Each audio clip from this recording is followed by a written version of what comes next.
څو ورځې پاتې دي، ډېرې مبارکې شپې ورځې دي، د بخښنې او د مغفرت شپې ورځې دي چې الله تعالی ته پکې څه شو متوجه شو، او الله تعالی ګوره ټولو خلکو ته بخښنه کوي. موږ مخکې څو پیرې ویلي دي د بخښنې دپاره زما او ستا دپاره بانې لټوي، خو چې بندګان پکې الله ته توبه وباسي، الله په حضور کې توبه وباسي، نو الله تعالی به ورته بخښنه وکړي، او په توبه باندې الله تعالی ډېر خوشحالېږي. الله تعالی په توبه باندې چې دا بنده ګناه پرېږدي، وایي دا مې پرېښوده یا الله زه د دې دپاره نوم پیدا شوی، خو شیطان راباندې محنت کړی و، کمې کوتاهۍ رانه کېږي، او ستا په حضور کې توبه وباسمه، ستا په حضور کې توبه وباسمه، نو آینده دا عزم کوم چې نه به کوم ګناه، نه به کوم ګناه، کلک عزم مې دی، نو الله تعالی دې بنده ته دا ټول ګناهونه هم معاف کوي. او الله وایي په دې نه امیده کېږه مه چې زما ګناه ډېره ده. قل یا عبادی الذین آمنوا اسرفوا علی انفسهم، اے مؤمنانو که چېرې په خپل ځان مو زیاتۍ کړي وي، ګناهونه نه شوي وي، ګناهونو کې اخته وي، نو نا امیده کېږه مه چې زما به الله تعالی بخښنه وکړي که نه، دا ګناه به راته معاف کړي که نه. الله وایي څوکه توبه وباسه د الله په حضور کې وجاړه، په زړه زړه کې ستومانه شه، نو انه یغفر الذنوب جمیعا، الله وایي ټول ګناهونه به درته معاف. او الله تعالی د بنده په توبه باندې دومره خوشحالېږي، دومره خوشحالېږي، لکه رسول الله فرمایي وایي یو مسافر دی او ده سره خپله سورلي ده، اس تیار شوي، په هغې باندې ده خپل سامان تړلی دی، د خوراک څښاک اوبه دي پې، او په هغې باندې چې دی نو روټۍ دا څه دي، هر څه چې دي د سفر سامان دی، او هغه په هغه سورلی تړلی دی، دی په ځنګل کې روان دی، او آخر کې چې دی نو دی څه شو، دی اوده شو، دی اوده شو، او دی چې د ارامه راپاڅېده او ده چاپېره وکتل، زه سورلي نشته، سورلي یې نشته، دی څومره پریشانه شي چې خیر د پیدل سفر به وکړمه، پیدل به لاړ شمه، ځنګل هم اوږد دی، خو وږی شوی م یمه، تږی شوی م یمه، ما سره چې کوم اوبه وې، کوم سامان و، هغه په سورلی باندې لاړه، هغه اخروک شو، دی ګرځي او ډېر حالانکې انسان سوچ وکړي چې په دغه وخت کې به دې مسافر به څه تېرېږي چې ده ته د خوراک او د اوبو ضرورت وي. دا الله تعالی یو مثال پیش کوي، پیغمبر علیه السلام یو مثال پیش کوي چې ده ته د اوبو او د خوراک ضرورت وي او وینه، او دا بنده دومره ناامیده شي، دومره ناامیده شي چې دی وایي چې بس مرګ دی نو راغی، ولې نه اوبه شته ځنګل کې او نه د خوراک څه شته، بس مرګ دی راغی، دی په خپل ځای باندې ناقلاره کښېني چې بس اوس چې مرم نو خو بس نه ګرځم، دې ځای به کښېنم هسې وي. وایي په دغه ټایم کې دی ډېر ناامیدۍ سره کښېني، د ده سترګې ورشي، او چې ناڅاپه دی څنګ راپاشي، نو هغه سورلي هم د هغه خوراک سره د ده سر ته ولاړی، د چې څنګه سترګې وغړوي او وویني خپله سورلي،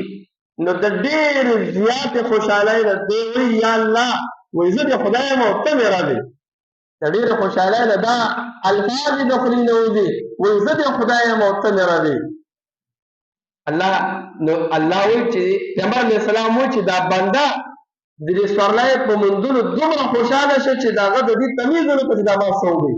او څومره خوشحالي میلاو شوه. الله تعالی د دې خپلو بندګانو په توبه باندې د دې نه ډېر خوشحالېږي، د خپلو بندګانو په توبه باندې د دې نه ډېر خوشحالېږي چې بندګان څوک دي د الله په حضور کې توبه وباسي. او مالک ابن دینار رحمت الله علیه واقعات به موږ څو پیرې اورېدلي وي، فضایل اعمال کې به الله واقعات دي، هغه نه چا تپوس وکړو، وایي الله تعالی د ولایت دا درجه څه درکړه، کوم عمل باندې، دی وایي زه چې کومه ګناه وه نو هغه په ما کې وه، هر څه مې کول، زه په دې نه پوهېدم چې دا ښه دي که دا خراب دي، هره ګناه به مې کوله. وایي ما په بازار کې یوه وینځه خوښه شوه، پخوا په زمانه کې وینځې مې اخیستې دی، وایي په بازار کې مې یوه وینځه خوښه شوه، وایي ځان له مې واخیسته، وایي الله تعالی د هغې نه ما له یو لور راکړله، یو بچی یې راله راکړله، وایي چې کله به ما څه ګناه کوله یا به مې شراب څښل، وایي دغه ماشومه د وړوکوالي په عمر کې وي، دي به زما دا ګیلاس داسې و، وایي چې نوره ګناه به مې کوله، هغه زه به یې منع کولمه، وایي څه وخت تېر شه دا زما دا ماشوم وفات شوه، مړه شوې، زه دې پسې انتهایي خفه ومه، ولې د والدینو د خپل اولاد سره انتهایي محبت دي، نو زه ډېر زیات خفه اخر کې څه وخت پس وایي ما خوب لیده په خوب مې لیده وایي ما پسې یو لویه اژدها شوې ده منډې منډې ومه وایي مخې ته یو کس راغی ډېر ضعیفه دی زما چې دا شی راپسې شوی دی څوکه بچ مې که هغې کې زما طاقت نشته د دې د بچ کولو تا نشم بچ کولی د دې نه مخکې یو ځای دی هلته کې د مسلمانانو امانتونه پراته دي نو ورشه که څه دي ستاسو امانت هلته کې پروت دی نو به درته میلاو شي وایي زه مخکې تلمه وایي چې هلته ورسېدم چغې مې والې چې ما د دې نه بچ کړئ وایي ماشومان راووتېدل ولې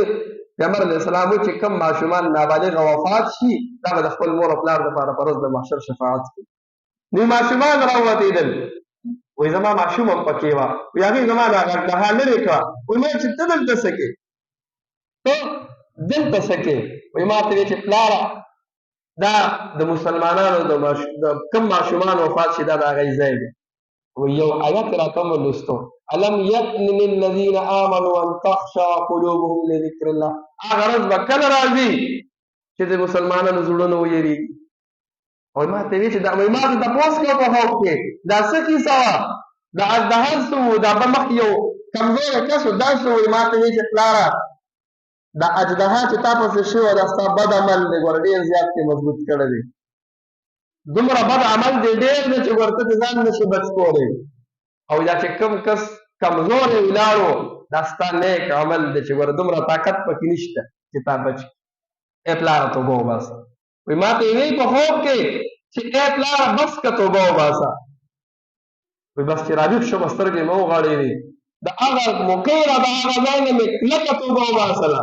کلکه توبه وباسله شراب مې پرېښودو هر قسمه ګناه په ما کې وه هر څه مې پرېښودل او د الله دین ته مې ځان وقف کړ او بیا الله تعالی دومره ولایت ورکوي د هغه واقعات موږ او تاسو اورو نو ګزارش د ملګرو د نارینه او د زنانو په خدمت کې دا دی ګورئ د رمضان الله تعالی د بخښنې دپاره پیدا کړو چې دا 11 میاشتې به چې دی نو د انسان نه کمې کوتاهۍ کېږي او چې دا رمضان نه شي او د مسلمانانو عبادات وکړي او دوی په څه سره توبه وباسي الله تعالی ته متوجه شي چې ګورئ پته نه لګي چې بل رمضان ته رسو که نه رسو پته دا نه لګي چې سبانه روژه به نیسو که به نه نیسو نو په دې سوچ کې چې نه دا اوس کوم بیا به توبه وباسم نه د اوس نه په دې خپل